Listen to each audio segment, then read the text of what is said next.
ماہم شریف میں قیام کے دوران رات کو کھانے کے لیے دسترخوان بچھا ہوا ہے.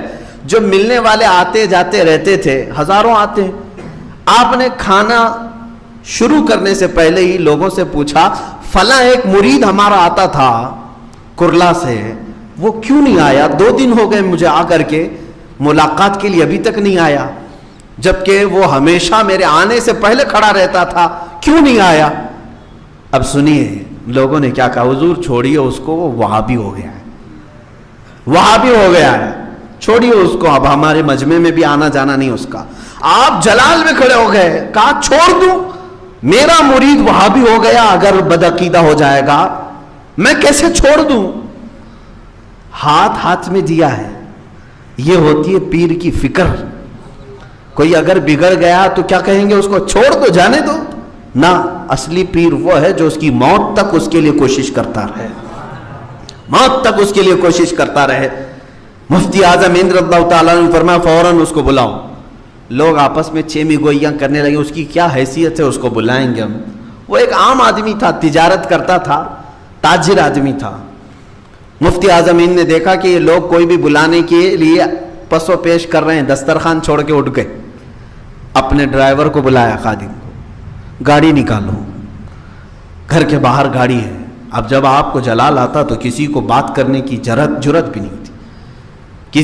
سامنے موجود لوگوں سے پوچھا کیا اس کا پتہ جانتے ہو کس گھر میں رہتا ہے؟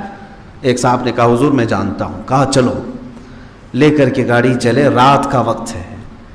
کرلا کے آج بھی اگر آپ جائیں گے، ایک علاقہ ہے کپاڑیا نگر کہیں، وہاں پر پرانی ایک ندی بہتی ہے، اس کو میٹھی ندی کہتے ہیں. اس کے باہر جو ہے سلم ایریا، جھوپڑ پٹی تھے پہلے، اب تو سب ٹوٹ گئے. جھوپڑ پٹی، سب پترے کے گھر بنائے ہوئے.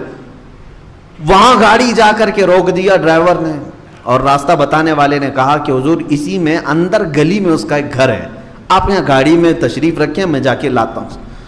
آپ فوراً گاڑی سے اتر گئے.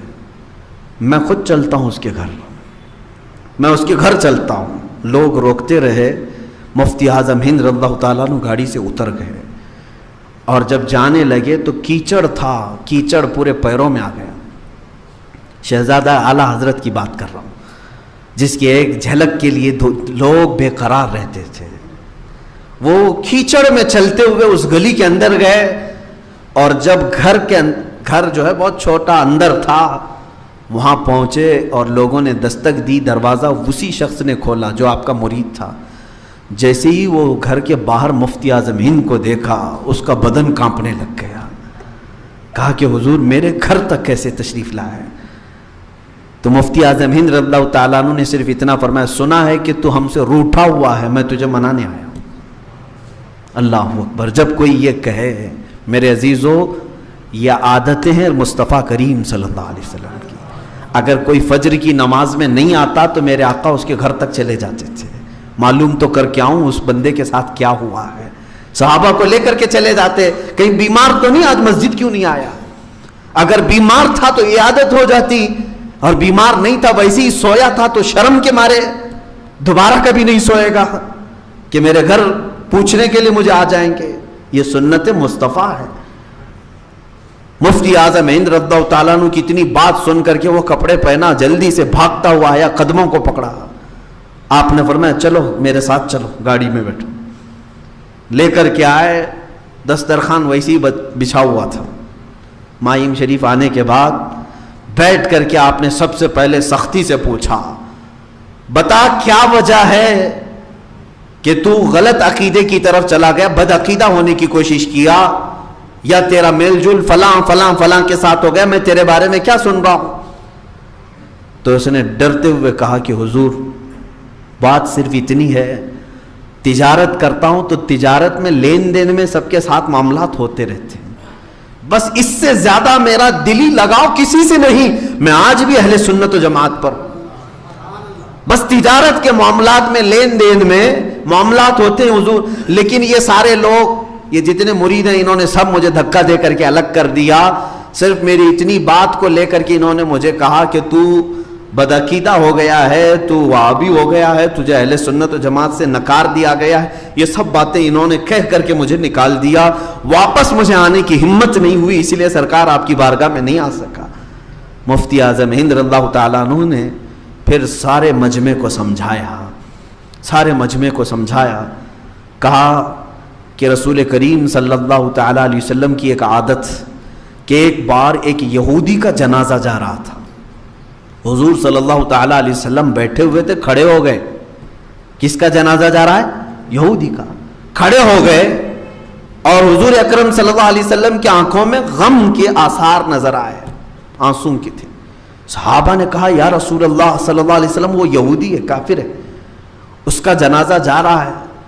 آپ نے فرمایا میں اس کو جانتا ہوں، پہچانتا ہوں، مجھے غم اس بات کا ہے کاش اس کی زندگی میں میں اس تک ایک بار بھی پہنچا ہوتا اور اس کو دعوت دین دیا ہوتا، شاید وہ میرے دین کو قبول کر لیتا اور آج جنت کی طرف جا رہا ہوتا، میں اس کی زندگی میں اس تک نہیں پہنچ سکا، مجھے اس بات کا افسوس ہے۔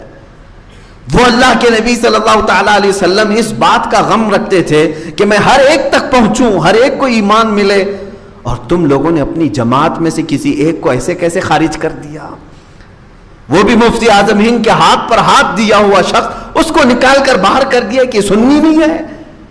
مفتی اعظم ہند رضی اللہ تعالیٰ عنہ نے سب کو تنبیہ کی اور کہا کہ ان معاملات میں جب بھی ایسی کوئی بات آئے علماء اور مفتیان اعظام کے سامنے رکھیں، خود سے کسی کو فتوے دے کر نہ نکالیں۔ سختی کے ساتھ جب آپ نے فرمایا، اور پھر اس شخص کو بھی تنبیہ کی کہ معاملات کیا ہیں، موالات کیا ہیں، کس حد تک آپ غیر مسلمین سے تعلقات رکھ سکتے، یہ سارے اصول سمجھائے، اور پھر اس سے کہا کہ عہد کرو کہ اہل سنت و جماعت پر مضبوطی سے قائم رہوں گا۔ اس نے کہا حضور اس سے میں بال برابر بھی نہیں ہٹوں گا، بس تجارت کے معاملات تھے اس لیے میں چلا گیا۔